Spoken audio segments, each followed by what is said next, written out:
undangan saya diberikan judul tentang transformasi kurikulum pendidikan tinggi. Tentu saja Bapak Ibu, saya menggunakan salah satu pendekatan yang sekarang sedang banyak dibicarakan orang, yaitu outcome based education. Ya, jadi semua lembaga pendidikan di dunia ini Bapak Ibu sekarang sudah kembali ke hitohnya, bahwasanya pendidikan itu pada akhirnya untuk menghasilkan lulusan-lulusan yang nantinya dia memiliki kemampuan yang bermanfaat untuk masyarakat. Nah itu ya, itu inti dari outcome based education itu Bapak Ibu. Jadi dosen harus fokus betul, Bapak Ibu dosen, Bapak Ibu guru dan lain sebagainya harus fokus betul nanti anak-anak ini lulus, Bapak Ibu. Ya, dia harus memiliki kemampuan apa yang bermanfaat untuk masyarakat. Paling enggak ini nanti satu, mengurangi pertanyaan dari asesor. Yang kedua, nanti ini mengurangi pertanyaan dari malaikat. Ya, karena kita sudah terlanjur menerima anak-anak kita ini sekolah di tempat kita ini, berarti kita akan memindahkan amanah dari orang tuanya ke kita ini. Ya, mau enggak mau, kecandak kecangking kita pasti ditanya ini. Ya, selama 4 tahun ya mahasiswa panjenengan didik ini hasilnya apa gitu ya. Nanti pertanyaan asesor itu akan sangat galak ya. Dan lebih galak lagi adalah pertanyaan para malaikat. Kalau pertanyaan asesor pakai eviden, harus ada evidennya. Mana evidennya? Kalau pertanyaan malaikat enggak perlu eviden. Langsung bandem begitu saja. Nah, itu intinya. Saya Bapak Ibu menyiapkan slide ini, beberapa slide ini mungkin kalau saya sampaikan semua saya perlu waktu 2 hari 2 malam ya, tapi karena waktunya setengah jam hanya 1 slide saja yang untuk Bapak Ibu kali ini ya. Bapak Ibu, slide ini saya susun dengan rujukan-rujukan yang formal-formal saja. Undang-Undang 12 tahun 2012 tentang sistem pendidikan tinggi, lalu kerangka kualifikasi nasional peraturan presiden nomor 8 itu masih kita pakai, lalu Permendikbudristek nomor 53 tahun 2023 tentang penjaminan mutu pendidikan tinggi yang hari ini sedang dievaluasi sampai nanti tanggal 18 Agustus ya Bapak Ibu tahun 2025. Waktunya ada 8 bulan. Monggo Bapak Ibu yang ada di PBNU memberikan masukan yang baik, yang ada di PL pendidikan, lembaga pendidikan Nahdlatul Ulama memberikan masukan yang baik pada pemerintah ini supaya standar ini ya ada warna NU-nya. Ya, ada warna NU-nya ini. Jadi Bapak Ibu jangan diam saja ini. Bapak Ibu harus aktif untuk memberikan masukan-masukan terhadap standar ini. Mengapa Bapak Ibu kalau standar ini sudah selesai direvisi, nanti lembaga-lembaga akreditasi itu semuanya akan mengacu ke sini. Dan konsekuensinya kita akan terkena ini Bapak Ibu.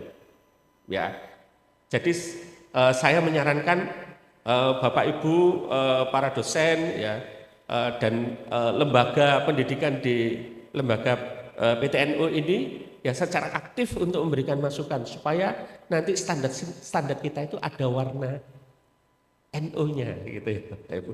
Paling enggak ada warna aswajahnya gitu ya. Ada warna aswajahnya. Nah, monggo Bapak Ibu ini masih ada waktu 8 bulan untuk memberikan masukan ke Bapak Menteri ini tentang standar yang akan digunakan. Baik Bapak Ibu, ini channel YouTube saya, kalau Bapak Ibu nanti berkenan barangkali nganggur-nganggur sambil rokokan sambil ngopi begitu Bapak Ibu. Saya ingin menyampaikan sebuah paradigma di dalam pendidikan secara global ini Bapak Ibu. Jadi sekarang kita itu di dunia pendidikan itu sudah masuk pada era education 4.0 ya. Pendidikan itu bersifat personalized. Kalau mahasiswa merasa bahwasanya dia apa yang diajarkan oleh dosen di prodinya itu ya tidak bermanfaat Bapak Ibu, dia akan tinggalkan ya, walaupun orangnya tidak kemana-mana, mahasiswanya ada di kelas, tapi pikirannya akan melayang kemana-mana. Mengapa? Karena merasa yang diajarkan dosennya tidak ada manfaatnya untuk dia. Jadi langkah pertama bagi seorang dosen itu adalah menyampaikan ya apa yang perlu disampaikan di setiap mata kuliahnya, bahwasanya ini adalah bermanfaat untuk mahasiswa. Bagaimana caranya? Kalau mata kuliah itu bermanfaat, menurut dosen sudah biasa. Anak-anak ini bermanfaat loh ya kalau kamu pelajari. Nah sekarang bagaimana caranya Bapak Ibu mengalihkan kebermanfaat itu dari pandangan mahasiswa ini. Ngeten nggih Bapak Ibu nggih. Lalu personalize itu juga dimaknai oleh bahwasanya belajar itu tidak hanya dalam bidang sesuai prodinya. Ya bisa saja dia sekolah dalam bidang pendidikan agama Islam, PAI misalnya. Ya. Tetapi dia akan memperkaya ya kemampuannya dalam bidang IT misalnya. Dia akan mengembangkan perangkat-perangkat pembelajaran untuk pendidikan agama Islam untuk anak-anak sekolah madrasah ibtidaiyah, sanawiyah ini dengan virtual reality, augmented reality dan lain sebagainya. Ya, bisa jadi begitu Bapak Ibu. Seperti yang tadi disampaikan gitu ya. Yang kedua adalah belajar itu Bapak Ibu dasarnya adalah experiential learning. Jadi tadi bagus Bapak Ibu. Jadi di samping belajar di kelas, ya anak-anak mungkin dikondisikan ya melalui lingkungan sekolah atau kampus, mungkin di dalam kelas tertentu atau di dalam kehidupan sehari-hari dalam bentuk boarding school begitu. Lalu di situ dibina dalam hal pendidikan karakternya untuk sekian tahun. Lalu berikutnya di tempat saya Bapak Ibu di ITS. Mahasiswa semester 1, semester 2 itu masuk asrama. Nah, di situ ada program pendidikan karakter.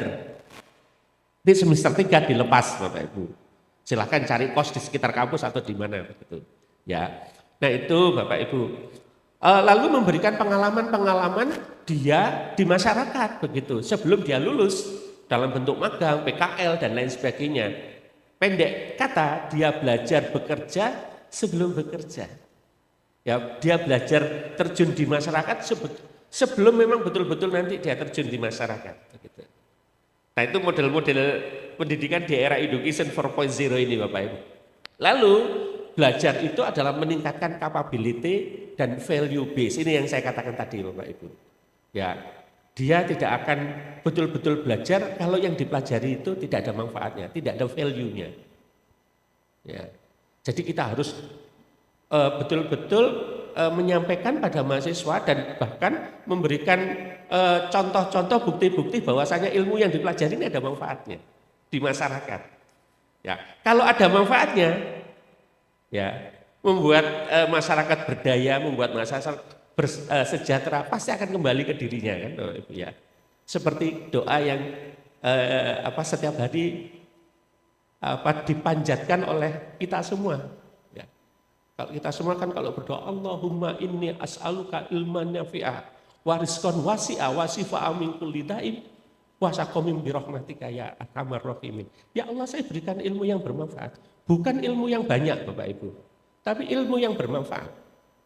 Nah, ini yang sulit buat dosen ini, memilah-milah, memilih-milih mana yang ilmu yang bermanfaat yang disampaikan ke mahasiswa ini. Ini agak sulit. Sulit yang kedua untuk mengatakan ilmu ini untuk memindah atau menggeser bahwasanya kebermanfaatan ini memang betul-betul bermanfaat untuk menurut pandangan mahasiswa, itu agak sulit ini Bapak Ibu. Oleh karena itu nanti Bapak Ibu perlu sedikit-sedikit belajar ilmu marketing ya Bapak Ibu ya. Dari ilmunya Pak Kotler misalnya itu sudah muncul buku marketing 6.0, nah, itu perlu dipelajari bagaimana menggeser kebermanfaat itu dari penjual ke pembeli Bapak Ibu. Nah, ini dosen dan mahasiswa ini penjual dan pembeli, misalnya seperti itu. Lalu berikutnya lagi adalah kurikulum. Bagaimana kurikulum ini Bapak Ibu desain yang memiliki sifat fleksibel. Fleksibel itu artinya Bapak Ibu bisa memberikan pilihan-pilihan di dalam kurikulum itu. Ya, pilihan-pilihan untuk belajar di luar kampus, pilihan-pilihan untuk belajar bidang ilmu yang berbeda, misalnya prodi-prodi keagamaan, mahasiswa ingin belajar dalam bidang teknologi, ya dia diberikan pilihan. Lalu adaptif, yaitu kurikulum yang setiap saat Bapak Ibu evaluasi, ya. Lalu Bapak Ibu temukan mana yang sudah baik, mana yang perlu diperbaiki, ya, supaya kurikulumnya selalu update. Inovatif Bapak Ibu, ya. Inovatif itu tidak hanya kurikulum yang dijalankan dengan menggunakan teknologi saja, tidak hanya itu Bapak Ibu. Kalau menurut pengalaman saya di ITS di kampung di beberapa perguruan tinggi, Tetapi inovatif itu adalah kurikulum dan pembelajaran yang memberikan kemudahan buat mahasiswa belajar. Ya, inovatif itu apa? Kalau ada mahasiswa kesulitan dalam belajar, Bapak Ibu bisa menemukan cara supaya mahasiswa bisa belajar dengan mudah, gitu ya. Itu inovatif. Walaupun barangkali tidak menggunakan teknologi, gitu ya. Walau teknologi dalam pengertian IT ya, Bapak Ibu ya. Tetapi memang sekarang zamannya teknologi yang berbasis IT. Gitu.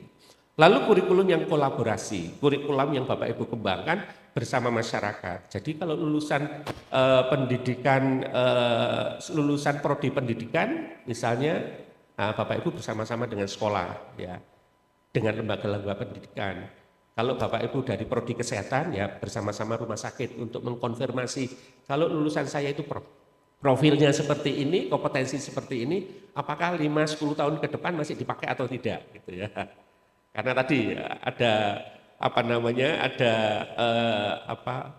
era disruption ya, di mana kompetensi ini setiap saat silih berganti, Bapak Ibu. Ya sebentar lagi ada pertanyaan ini, apakah dosen ini, profesi dosen masih diperlukan di pendidikan tinggi? Jangan-jangan sudah tidak, gitu ya. Ada pilot project di Jerman, Bapak Ibu, salah satu perguruan tinggi, itu dosennya sudah tidak ada semua. Jadi mahasiswa belajar itu pakai AI semua. Ya diskusi pakai AI, lalu menyelesaikan masalah pakai AI, semuanya pakai AI. Lalu belajarnya pakai virtual reality, Bapak Ibu. Bebas dosen, Bapak Ibu. Ya, bebas. Bagaimana Pak soal akhlak, soal attitude begitu? Loh mereka bisa kok gitu ya. Attitude, ya attitude tentu versi dia kan, Bapak Ibu ya. Nah, jangan-jangan begitu nanti ya. Jadi banyak profesi sekarang yang sudah tergusur oleh perangkat-perangkat seperti itu. Tetapi Bapak Ibu di era industri 5.0 isunya adalah humanity. Bagaimana kita bisa mengendalikan perangkat-perangkat itu. Ya, tetap manusia yang mengendalikan. Nah, ini ringan di ucapan, tapi berat di hati, di pelaksanaan Bapak Ibu. Saya mau tanya Bapak Ibu ini. Bapak Ibu kalau HP-nya ketinggalan ke kantor, terus ke kantor atau balik pulang? Yuk saya mau tanya Bapak Ibu. Kayaknya balik pulang kayaknya. HP ini ketinggalan gitu ya. Itu semuanya ada di situ soalnya. Makanya kalau ada status kadang-kadang alhamdulillah sehari ini saya bebas dari HP. Itu ada yang begitu, Bu. Jadi libur besar dari HP gitu ya.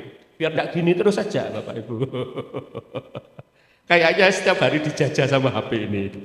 Nah, nanti latihan ya Bapak Ibu, membebaskan diri dari HP. Kalau puasa Ramadan 1 bulan kan sudah biasa. Ya Bapak Ibu pasti, ya jangankan 1 bulan, ditambah puasa Syawal oke, tambah puasa apa lagi Bapak Ibu? Yang Senin Kemis itu oke. Puasa Daud juga oke. Sekarang puasa enggak bawa HP ini Pak, ayo. Gerakan puasa tidak membawa HP. Lalu Bapak Ibu penggunaan smart technology ya Bapak Ibu di dalam proses pembelajaran. Lalu yang paling penting lagi adalah transformasi dan etik digital. Kata etik ini yang paling penting Bapak Ibu. Bagaimana menggunakan perangkat-perangkat ini kita didikkan tetap berbasis pada akhlak yang baik begitu ya. Lalu berikutnya lagi adalah proses pembelajaran di masa Education 4.0 itu selalu terhubung Bapak Ibu. Selalu terhubung antara mahasiswa sumber belajar ya dan dosen. Bisa tidak ini Bapak Ibu? Kalau para kiai, para ulama dulu itu yang selalu dipikirkan kan santrinya. Ya, santrinya selalu dipikirkan setiap hari, piye ya iso mangan apa enggak itu santriku iku pian ya. Yang dipikirkan itu iso sinau enggak ini? Minyak lampunya masih ada atau tidak gitu. Rumah kakek saya itu di Mojokerto Bapak Ibu. Kalau saya berlibur itu ke Mojokerto, kebetulan kakek saya itu punya pesantren kecil begitu Bapak Ibu yang dihidupi oleh lahan sawahnya. Jadi kakek saya itu punya sawah, sawahnya itu menghasilkan uang, uangnya untuk menghidupi santrinya itu tadi. Tapi santrinya tidak banyak, memang kecil itu ya. Yang dipikirkan setiap hari santrinya Bapak Ibu. Ya, apakah dia bisa ngaji dengan baik kalau malam? Karena lampunya kan pakai ublik itu Bapak Ibu, lampunya ya pakai minyak kelapa itu Bapak Ibu ya, belum ada gas waktu itu. Nah kalau kita sekarang, apakah yang kita pikirkan itu setiap hari mahasiswa kita ya Pak? Iya, Wis bayar SPP apa gurung gitu ya Pak. Nah kalau iya Bapak Ibu nanti jawabannya itu kayak gurunya Syekh Ibnu Hajar ya, yang begitu sulit dia belajar Bapak Ibu dengan macam-macam metode pembelajaran sulit, tetapi setiap hari karena gurunya selalu memikirkan Ibnu Hajar itu ya, sehingga suatu saat Ibnu Hajar itu terinspirasi oleh tetesan air itu. Oh ternyata batu pun kalau dengan rutin ditetesi air ya lubang juga ya. Akhirnya dia menjadi orang hebat kan Bapak Ibu ya. Nah begitu Bapak Ibu, jadi pembelajaran menurut SN Dikti itu adalah interaksi antara mahasiswa, dosen, dan sumber belajar dalam lingkungan belajar Bapak Ibu. Itu definisi SN Dikti ya. Jadi interaksi antara mahasiswa, dosen, dan sumber belajar. Lah berarti mahasiswa dan dosen itu harus ada kliknya ini Bapak Ibu. Kliknya dulu kan. Ya kalau zaman dulu kliknya itu kan ini Pak, klik secara batiniah kan gitu. Kalau zaman sekarang karena batiniah ini sudah agak susah, kliknya pakai teknologi ya. Sumber-sumber belajarnya diletakkan di platform e-learningnya Bapak Ibu. Ya, kalau setiap saat mahasiswanya membutuhkan materi-materi dari Bapak Ibu, tinggal membuka platform e-learningnya Bapak Ibu. Ya, tinggal diklik ini, entah itu nanti dalam bentuk YouTube, entah dalam bentuk model, ya dan dalam bentuk yang lain. Artinya sewaktu-waktu dia bisa mengakses sumber belajar yang disediakan oleh dosennya. Gitu.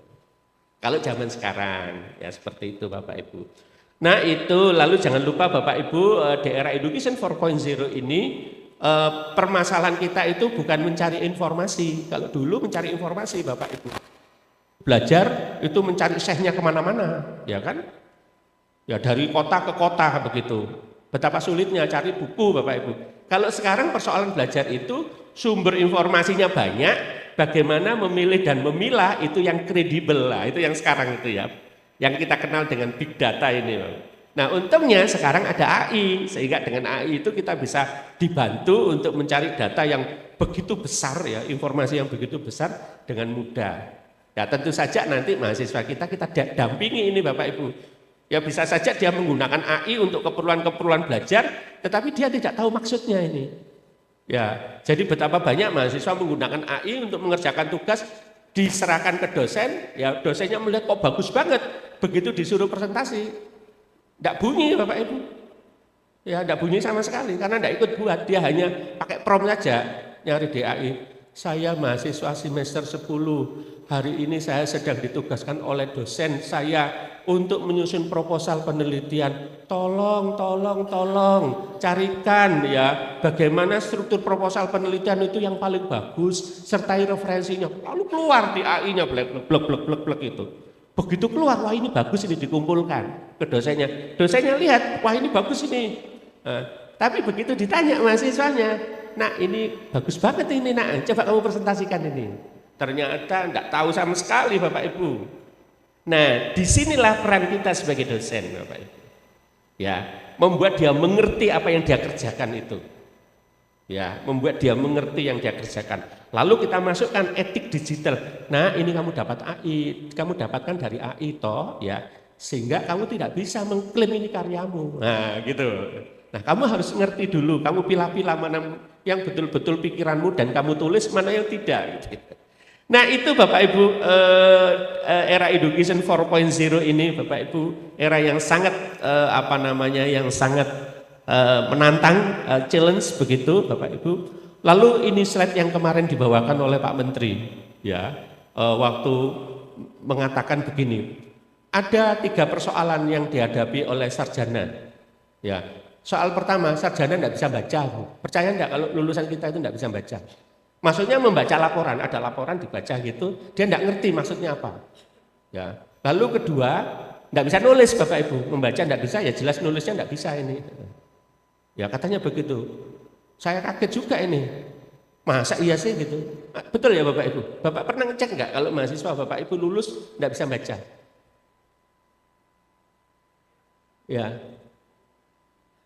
Kalau betul berarti kita harus ajari dia supaya bisa membaca sebagai standar minimal gitu.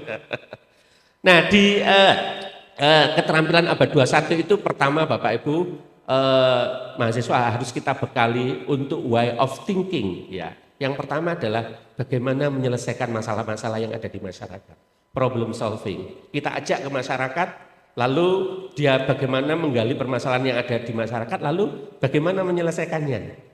Ya, supaya apa Bapak Ibu? Supaya muncul kemampuan critical thinking ya. Ya, critical thinking itu karena setiap hari dia menghadapi masalah Bapak Ibu. Kalau tidak menghadapi masalah pasti tidak muncul ini critical thinking ini. Oleh karena itu Bapak Ibu kita harus betul-betul ajari, kita didik mahasiswa kita bagaimana menggali masalah dan menyelesaikan masalah. Lalu mengambil keputusan, ini decision support system harus kita siapkan Bapak Ibu. Apa saja yang bisa mendukung dia untuk mengambil keputusan. Lalu berikutnya adalah kreatif dan inovasi. Ini salah satu pilar ya. Mengapa Bapak Ibu negara-negara seperti Jepang, Korea dan Cina begitu maju dalam bidang teknologi dan begitu maju ekonominya ya karena dua ini, kreatif dan innovation. Ya. Kita ini di Indonesia kan menjadi pasar yang besar buat produk-produk inovasi tahu Bapak Ibu. Iya kan? Maka dari itu produk-produk yang dilempar ke Indonesia rata-rata adalah produk yang inovatif. Ya. Mobil yang paling penting mobilnya itu bisa ditutul-tutul gini, layarnya itu. Lalu mobilnya bisa dijak ngomong, ya, hai mobil, tolong tutup kacanya bisa nutup, gitu ya. Ya, nyamanan dikurangi, tetapi teknologinya yang inovatif tadi itu ditambah karena orang Indonesia doyan itu, gitu ya. Doyan itu Bapak Ibu. HP juga gitu yang dimasukkan di Indonesia kan yang inovatif ini, yang ada AI-nya. Pada beli semua yang ada AI-nya kan. Ya, karena semuanya maunya pakai AI nih Bapak Ibu. Ya, pakai AI, enggak mau pakai ribet-ribet. Ya, saya bilang hari ini saya diundang oleh PCNO. Ya, nah tolong carikan ya kantor PCNO pakai Google. Dia temu Bapak Ibu, saya tinggal klik saja. Tinggal klik saja. Bahkan tinggal ngomong saja Bapak Ibu. Nah itu ya Bapak Ibu, lalu learn to learn, belajar bagaimana caranya belajar, ya, belajar caranya belajar. Walaupun sebenarnya belajar itu adalah kemampuan yang ditiupkan, yang sudah istilahnya Bapak Ibu, belajar itu adalah sudah bawaan manusia. Allah menciptakan kita itu adalah sebagai makhluk pembelajar supaya survive, ya sebagai khalifah itu survive, ya. Walaupun begitu Bapak Ibu tetap kita diminta untuk mendidik anak-anak itu bagaimana belajar caranya belajar. Ya, learning to learn. Ini salah satu pilar UNESCO ini Bapak Ibu. Ya, salah satu pilar UNESCO. Lalu berikutnya lagi adalah kemampuan komunikasi. Ya, secara lisan maupun secara tulisan. Ya, bagaimana kita meningkatkan kemampuan itu melatih Bapak Ibu. Di tempat saya di ITS itu Bapak Ibu, suatu saat beberapa puluh tahun yang lalu mahasiswanya itu 70% dari desa. Anaknya pinter-pinter, cerdas-cerdas, tapi percaya dirinya rendah. Lulus itu kalau tes kerja, wawancara mesti kalah sama lulusan dari ITB, pokoknya dari perguruan tinggi besar-besar. Karena apa? Suka sungkan gitu ya Bapak Ibu. Ya dari hasil penelitian kita. Nah sejak kita menemukan itu Bapak Ibu, maka seluruh mata kuliah mulai semester 1 sampai semester akhir itu selalu ada presentasinya supaya dia mau berlatih untuk bicara dengan orang banyak. Ya. Sampai sekarang begitu dilatih mulai semester 1 untuk presentasi dan lain sebagainya. Bahkan diajari bagaimana debat yang baik supaya tidak seperti yang di dalam TV itu ya Bapak Ibu. Berdebat kok kayak mau perang gitu ya Bapak Ibu ya. Berdebat kok dunia ini rasanya jelek semua ya. Lalu berikutnya adalah kemampuan kolaborasi, networking ini ya. Nah, kita ajarkan pada anak-anak kita. Maka dari itu kemarin kan ada indikator kinerja utama ya. Yang IQ nomor 7 Bapak Ibu diminta untuk menjalankan pembelajaran di mata kuliah case based dan project based learning. Mahasiswa belajar berbasis masalah-masalah dari dunia nyata dalam kelompok kolaborasi supaya sejak awal anak-anak itu sudah mulai belajar berkolaborasi. Lalu berikutnya adalah literasi ini Bapak Ibu, pemahaman tentang informasi, pemahaman tentang ICT, big data dan lain-lain. Ini ya perlu anak-anak tadi disampaikan bahwasanya kementerian mengeluarkan buku panduan Gen AI. Bapak Ibu harus baca ini, tinggal download saja. Yang belum download ya Bapak Ibu, buku panduan tentang generatif AI. Nah di situ nanti di halaman belakang itu ada macam-macam platform AI yang Bapak Ibu bisa gunakan, baik yang gratis maupun berbayar. Lalu bagaimana cara menggunakannya, di situ dituliskan Bapak Ibu. Ya, buku ini diterbitkan oleh Belmawa Dikti. Ya.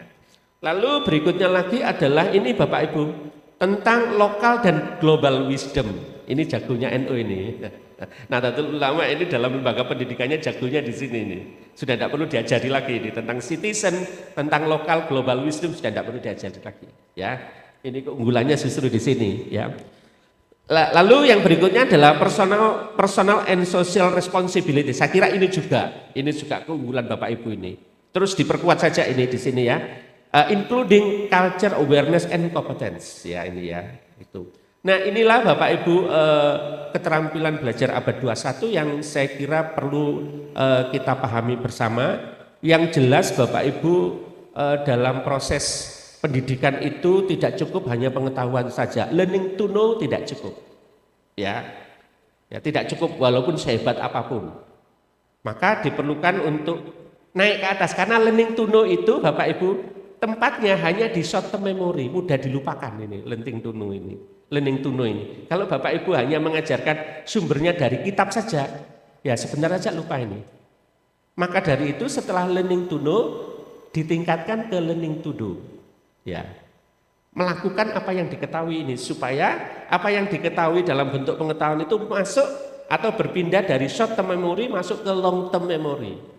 Karena pengetahuan yang diamalkan itu pasti mengesankan kan Bapak Ibu. Pasti daya tahan daya ingatnya masih pasti lama gitu ya Bapak Ibu ya. Tentu saja apa yang diamalkan yang baik-baik ya Bapak Ibu ya. Nah, yang baik-baik itu Bapak Ibu habituasi, biasakan ya pada mahasiswa kita supaya itu nanti menjadi karakter ya. Learning to be like begitu. Nah, kalau sudah begini Bapak Ibu, ya berarti anak-anak sudah siap ini. Ya, kompetensi dalam bidang ilmunya, ya tentu saja Bapak Ibu juga berharap nanti lulusan kita punya akhlak yang baik gitu. Dan mereka akan siap untuk to live together ya. Terjun di masyarakat, ya, mengamalkan ilmunya menjadi sinar cahaya buat masyarakat ya, dan keluarganya tentu saja. Nah itu Bapak Ibu sesuai dengan tujuan pendidikan kita. Tujuan pendidikan kita itu mengatakan seperti ini Bapak Ibu. Nah ini menurut undang-undang ini. Ya, menurut undang-undang dikatakan pendidikan adalah usaha sadar yang terencana untuk mewujudkan suasana belajar dan proses pembelajaran agar peserta didik secara aktif mengembangkan potensi dirinya untuk memiliki kekuatan spiritual. Itu yang pertama. Kekuatan spiritual, keagamaan, pengendalian diri, kepribadian, baru berikutnya kecerdasan, akhlak mulia. Itu yang pertama. Lalu yang kedua adalah keterampilan yang diperlukan oleh dirinya sesuai bidang keahliannya. Yang ketiga adalah kemampuan itu bermanfaat untuk masyarakat. Jadi tiga ini, Bapak Ibu. Nggih, Bu. Nggih, siap. Jadi tiga nggih Bapak Ibu nggih. Tujuan pendidikan nasional itu tiga. Gampangnya adalah pertama membentuk akhlakul karimah. Yang kedua adalah bagaimana mahasiswa memiliki kompetensi, keterampilan dan pengetahuan sesuai prodinya. Ketiga, ya kemampuan itu bermanfaat untuk masyarakat. Tiga hal ini. Ya, kita harus pegang ini Bapak Ibu. Nah pilarnya ada empat Bapak Ibu pilarnya supaya cepat ini. Ya supaya cepat proses pendidikannya ini. Pertama adalah Bapak Ibu sediakan atau siapkan pengetahuan-pengetahuan terbaik sesuai prodi Bapak Ibu. Seperti Kanjeng Rasul kan Bapak Ibu dalam mendidik masyarakatnya itu beliaunya mendapatkan wahyu, ilmu-ilmu terkini pada saat itu. Ya. Nah sekarang wahyu kan tidak turun ya Bapak Ibu. Kecuali Wahyuni, Wahyudi itu ya, nah, masih ada ini. Nah, oleh karena itu Bapak Ibu diminta untuk melakukan riset, ya penelitian supaya Bapak Ibu menghasilkan ilmu-ilmu baru yang diajarkan ke mahasiswa. Paling pas tidak melakukan riset, membaca hasil-hasil riset, membaca jurnal-jurnal ini Bapak Ibu. Ya, karena jurnal-jurnal yang bagus sekarang sudah banyak yang free, banyak yang sudah tidak usah beli Bapak Ibu, tinggal download saja. Ya, nah itu yang pertama. Yang kedua adalah membiasakan, ya membiasakan hal-hal yang baik, habituasi ini, ya membiasakan dalam proses pembelajaran. Salah satu Bapak Ibu, mohon maaf ya Bapak Ibu, bagaimana datang tidak terlambat waktu. Ya itu nomor satu itu Bapak Ibu. Mohon maaf ya Bapak Ibu ya. Ya saya itu sering diundang perguruan tinggi NU Nahdlatul Ulama ini Bapak Ibu, di Unisma di mana itu. Persoalan yang pertama itu mesti telatan. Ya. Diundang jam 8, masuknya jam 9. Diundang jam 9, masuknya jam 10. Maka doanya wal asri tadi. Wal asri. Nah itu Bapak Ibu. Nah bagaimana ini melalui proses pendidikan yang ada ini, kita mulai mendidik anak-anak kita itu supaya menghargai waktu. Bapak Ibu berupaya sekuat-kuatnya itu masuk tepat waktu sesuai jadwal gitu ya. Walaupun nanti setelah masuk itu masih lenger-lenger dulu di dalam kelas, enggak apa-apa Bapak Ibu hadir dulu aja di dalamnya. Ya ini untuk karena pendidikan itu Bapak Ibu, anak-anak ikut belajar itu apa yang dia amati Bapak Ibu? Pelajarannya ini tidak selalu Bapak Ibu. Yang paling banyak dia amati itu dosennya. Ya, begitu dosennya menarik baru masuk ke materinya Bapak Ibu. Ya. Guys. Kita nonton, Pak Samsul sih ngajar mesti telat gitu. Ah gitu ditanya sama masih saya. Telat gak tanggung-tanggung setengah jam gitu. Iya. Tapi ya kadang-kadang masuk tepat waktu tapi metune cepet-cepet gitu ya. Nah itu Bapak Ibu ya. Lalu berikutnya adalah memberikan keteladanan, memberikan contoh yang baik ini. Supaya apa yang kita ajarkan ini memang lebih cepat prosesnya gitu. Ya, kita mengatakan sesuatu dan sesuatu yang kita katakan itu kita berikan contoh. Karena dosen itu adalah role modelnya ya dalam proses pendidikan. Yang ketiga adalah memberikan motivasi pada mahasiswa. Ya, seperti Kanjeng Rasul itu kan pada waktu hijrah ini Bapak Ibu dari Makkah ke Madinah itu, nah selama perjalanan itu kan katanya berat itu cerita-cerita di buku itu ya Bapak Ibu. Katanya berat. Maka pada saat itu Kanjeng Rasul mendapatkan wahyu yang terkait dengan eksodusnya Nabi Musa ini.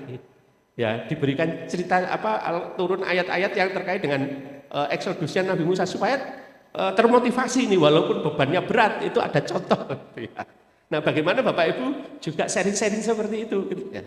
Memberikan contoh-contoh supaya nanti mahasiswa itu menjadi termotivasi belajar, begitu. Oleh karena itu dosen ya tidak hanya membaca buku dalam bidang ilmunya, tetapi juga membaca tentang sejarah-sejarah para ulama, para tokoh masyarakat yang bisa menginspirasi, memotivasi. Baik Bapak Ibu, sampai di sini dulu apa yang bisa saya sampaikan, nanti sambung dalam diskusi.